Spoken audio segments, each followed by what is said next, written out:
Good morning, everyone. Today is day 16 of Sacramento Buddhist Church Ango, and we are going to chant Sanbutsuge. So please join me in Gassho. Please put your palms together.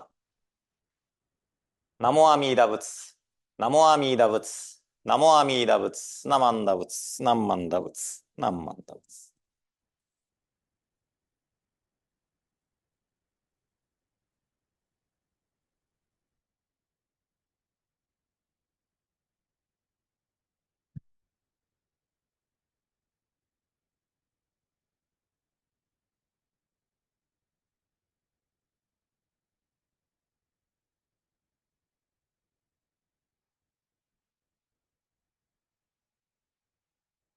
お元気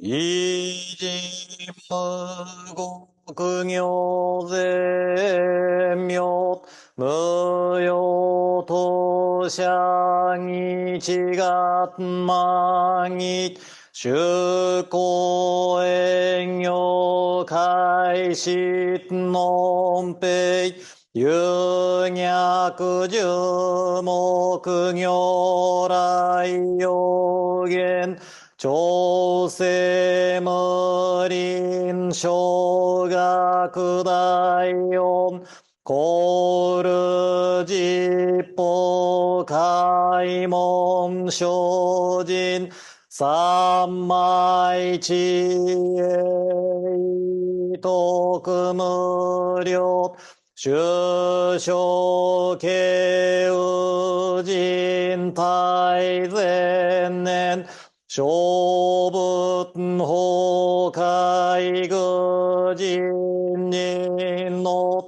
空語外体無名欲ぬ生存用無人の死死人徳無量空君広大知恵人名光明意祖神道大仙願が差仏在所法可動生じ未不下脱不正上位会人精進行税三昧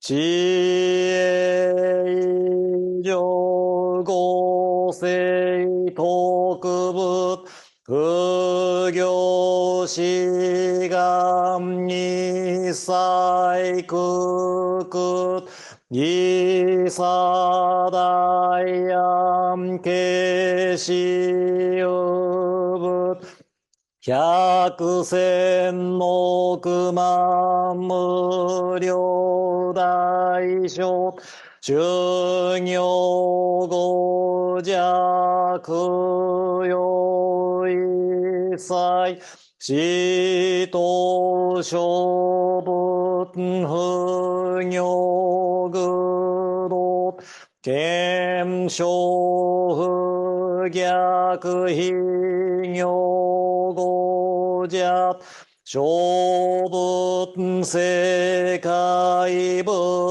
不可月無修説の光明師匠変死小国行税精進偉人難量量が差仏国土第一号宗奇妙道場超絶国行内音義務闘争が東愛民道達二歳実法来所新年少女意とが国下落安穏公文神妙是が心象本願の日力少所欲実法生存知恵無下上量子孫知が信用軽量心死食毒中画行精進人流系ナマンダブナマンダブナマンダブナマンダブナマンダブナマンダブ願意宿毒平等性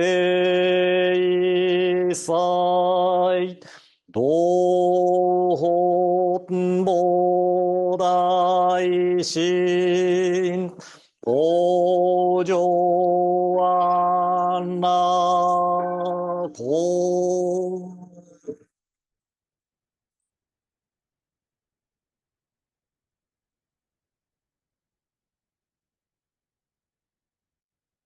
ナマンダーツナマンダーツナマンダーツナマンダーツナマンダーツナマンダーツナマンダーツナマンダーツナ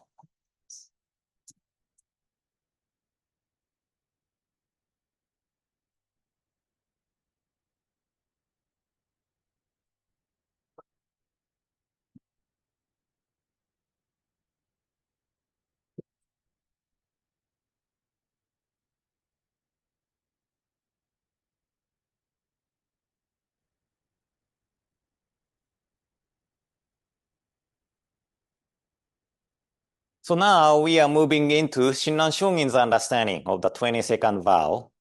And as we discussed, Shinran Shungin did not quote the 22nd vow from the Raja Sutra, but from Master Tanlan's commentary. And in chapter on realization, Shinran Shungin quote the 22nd vow from Master Tanlan's explication on the fulfillment of the adornments of the virtue sustaining without any futility.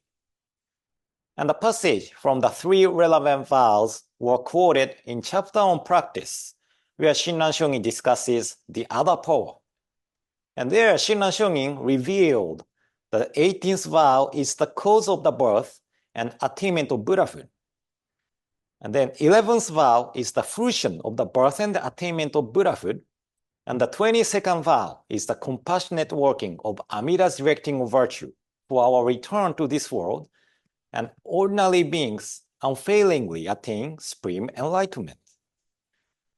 So difference between Master Tanlan and Shinran Shungin is that Master Tanlan's three relevant vows was to prove how beings swiftly attains Buddhahood through the three vows.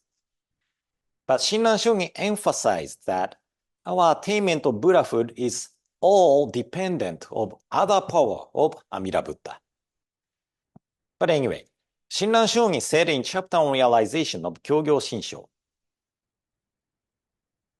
And then, he quotes the passages from the treatise and the commentary, and they are on pages 158 and 159 of the collected works of Shinran. And the passage of the treatise is about the gate of sporting and entering the gardens of birth and death and the forest of blind passions.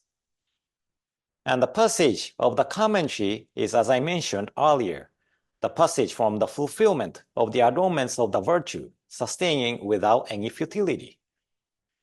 And the intent of Shinran Shongin here is to reveal that these two passages are the passages clearly stating Amida's directing of virtue for our returning. And this comes from the understanding of bodhisattvas in the Pure Land of Amida. And generally, the bodhisattvas in the Pure Land of Amida is understood as the bodhisattvas who reached the fruition from the cause. So these bodhisattvas fulfilled the cause to attain birth in the Pure Land, but are still on the way to attain enlightenment or Buddhahood. In the other word, they are still working on fulfilling the self-benefit and benefiting others.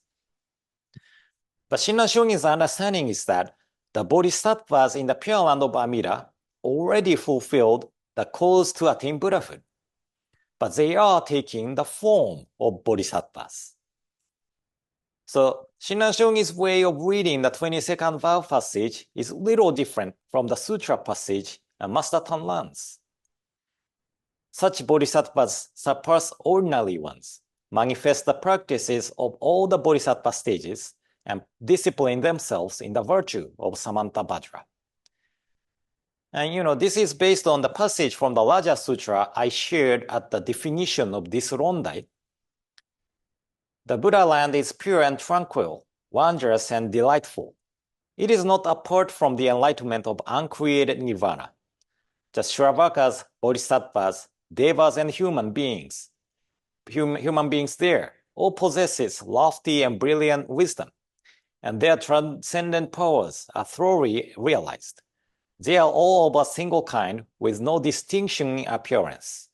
The words human beings and devas are used simply in accordance with usage elsewhere. Their countenances are dignified and wonderful, surpassing things of this world. Their features, subtle and delicate, are not those of human beings or devas, or receive the body of naturalness, or of emptiness, the body of boundlessness.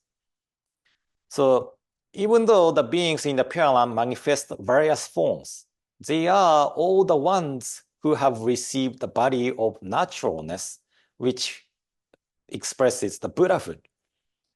So, ordinary ones in the 22nd vow refers to the bodhisattvas manifesting the cause form from the fruition of the Buddhahood. So the bodhisattvas are taking various forms to guide us. And Samanta Vajra is the name of a bodhisattva appears in Avatamsaka Sutra. So there was a discussion whether this name, Samanta Vajra, refers to the name of the bodhisattva or not. And I will introduce one of the understanding from Reverend Zenjo Matsushima. Samanta Vajra in kanji is Fugen. And according to Reverend Matsushima, Fu expresses the figure of bodhisattva manifesting cause from the fruition. And Gen means to guide freely. And it is not the name of the bodhisattvas. And he lists the 3 reasons. And I'm not sure if this is reasonable to you or not, but he said, 1, the name Samanta Vajra do not appear in the fulfillment passage of the 22nd vow. Number 2, in other translation of the Raja Sutra, it lists the practices of Bodhisattva Samanta Vajra pure and excellent. All the other 3 are not the name of the person, and having one name of the person is strange. And number 3, the passages of treatise and commentary do not mention the name Samanta Vajra. So Reverend Matsushima is saying that Samanta Vajra here is not the name of the bodhisattva, but it is the manifesting cause from the fruition to guide others freely. But thinking about what bodhisattva Samanta Vajra is, I think either way works. Because bodhisattva Samanta Vajra is the one who appears in everywhere to guide others with great compassion. However, the reason of discussion, if this is the name of Bodhisattva or not, comes from if the Bodhisattva Samantabhadra was a Bodhisattva before Amida Buddha or not. So, to have consistency with other sutras, I believe scholars from the past discussed this, topic. But anyway, Shinran Shongin's intent of quoting the commentary was to reveal the 22nd vow teaches us that the Bodhisattva in the Pure Land manifest the cause form from the fruition of the Buddhahood. So they are Bodhisattvas who already fulfill the cause to attain Buddhahood. But out of compassion, they manifest various forms as Bodhisattvas to guide others, just like Samantabhadra. So before concluding today's session, I would like to mention that there is a general way of reading classic Chinese, but there is no concrete way of reading it. So Shinran Shongin often reads Chinese in his unique way, but it is not that Shinran Shongin did not know how to read Chinese. He was a brilliant scholar. But Shinran Shongin read Chinese in the way in its best to express the heart of Amida Buddha, compassionate mind and working of Amida Buddha to guide us, to grasp and never abandon us, to take us to the attainment of Buddhahood. So, some people criticize Shinran Shongin as he reads the Chinese in a unique way, but as I mentioned, he read it in its best way to express the heart of Amida Buddha. But anyway, now we learned the intention of Master Tanran and Shinran Shongin. And we will discuss the uniqueness of Shinran Shongin's interpretation.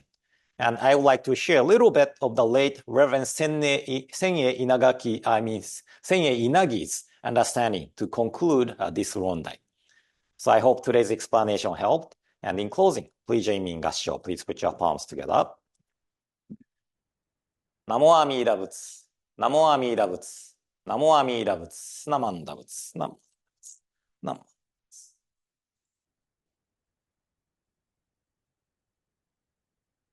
This concludes today's morning service, and I hope you will have a wonderful day today, and I hope to see you tomorrow morning. So thank you for attending today's service.